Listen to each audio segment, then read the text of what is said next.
భీష్మ అష్టమి.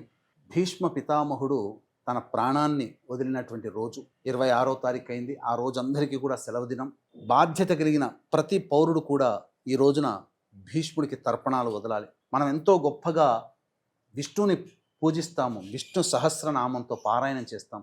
ఈ విష్ణు సహస్రనామ పారాయణము ఆ యొక్క భీష్ముని యొక్క అనుగ్రహం వల్ల మనకు కలిగింది. ఆయనే మనకు ఉపదేశించాడు. గురుదక్షిణగా, కృతజ్ఞతగా ప్రతి వాళ్ళు కూడా ఈ రోజున భీష్మ తర్పణం చేయాలి.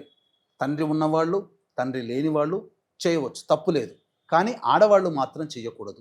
భీష్మ అష్టమి తిథి రోజున భీష్మ అర్ఘ్య తర్పణం కరిష్యే అని చెప్పి సంకల్పం చేసుకొని అప్పుడు ఈ చెప్పబడినటువంటి వాటితో అర్ఘ్యం వదలాలి. అనగా చేతిలో నీళ్లు తీసుకొని వైయాఘ్రపాద గోత్రాయ సాంకృత్య ప్రవరాయ చ గంగాపుత్రాయ భీష్మాయ ప్రదాస్యేహం తిలోదకం అపుత్రాయ దదామ్యేతత్ సలిలం భీష్మవర్మణే భీష్మవర్మణే తర్పయామి భీష్మవర్మణే తర్పయామి భీష్మవర్మణే తర్పయామి అని చెప్పి మనం అర్ఘ్యం వదలాలి, తర్పణాలు.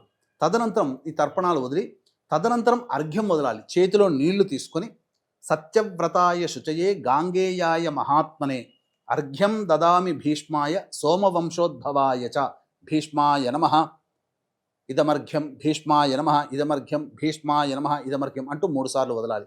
మళ్ళీ తదనంతరం వసూనామవతారాయ శంతనోరాత్మజాయ చ అర్ఘ్యం దదామి భీష్మాయ ఆజన్మ బ్రహ్మచారిణే భీష్మాయ నమః ఇదమర్ఘ్యం భీష్మాయ నమః ఇదమర్ఘ్యం ఇలా 3 సార్లు వదలాలి.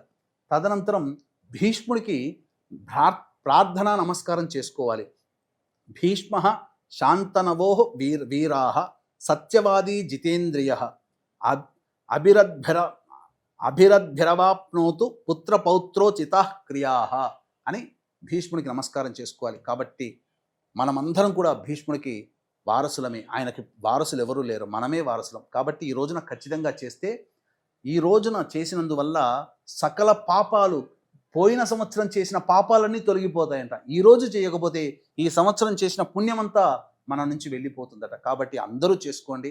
అలాగే మనకు ప్రధానంగా ఈ యొక్క సంబంధించినటువంటి రథసప్తమి సందర్భంగా మరియు మాఘ పౌర్ణమి పుష్యమి నక్షత్రం వచ్చినటువంటి పుష్యార్క యోగం సందర్భంగా మన పీఠం ఆధ్వర్యంలో మీ యొక్క జాతకరీత్యా అన్ని రకాల సమస్యల నివారణకి ప్రత్యంగిర, బగలాముఖి, వారాహి, రాజశ్యామల హోమాది కార్యక్రమాలు